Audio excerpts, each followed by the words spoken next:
following are true stories. May 26, 2003, Aaron Ralston was hiking. A boulder fell on his right hand. He waited 4 days. Then he amputated his own arm with a pocket knife. On New Year's Eve, a woman who was bungee jumping in Zimbabwe, the cord broke. She then fell into a river and had to swim back to land in crocodile-infested waters with a broken collarbone. Claire Champlin was smashed in the face by a 5-pound watermelon being propelled by a slingshot. Matthew Brovis was hit by a javelin. David Striegel was punched in the mouth by a kangaroo. The most amazing part of these stories is when asked about the experience, they all smiled, shrugged, and said, I guess things could have been worse. So go ahead. Tell me that you're having a bad day. Tell me about the traffic.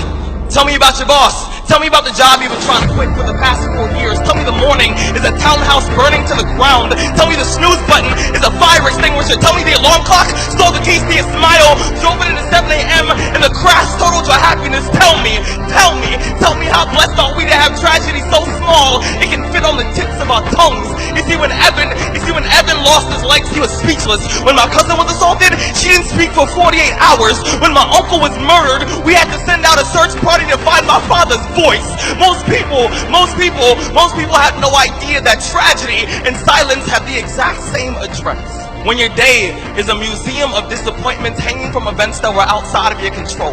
When you find yourself flailing in an ocean of why is this happening to me? When it feels like your guardian angel put in his 2-week notice 2 months ago and just decided not to tell you. When it feels like God is a babysitter that's always on the phone. When you get punched in the esophagus by a fistful of life, remember that every year 2 million people die of dehydration. So it doesn't matter if the glass is half full or half empty. There's water in the cup. Drink that shit and stop complaining. You see, Muscle is created by repeatedly lifting things that have been designed to weigh us down. So when your shoulders feel heavy, stand up straight, lift your chin. Hell, call it exercise. Remember that life is a gym membership with a really complicated cancellation policy. Remember that you will survive. Remember, things could be worse. Remember, we are never, ever given anything that we can't handle. When the world crumbles around you, you have to look at the wreckage and then build a new one out of all the pieces that are still here. Remember, you are still here. The human heart beats approximately 4,000 times per hour, and each pulse,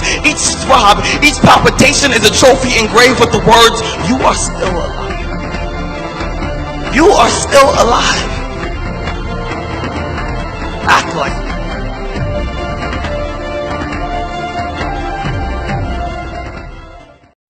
Shout hallelujah. Shout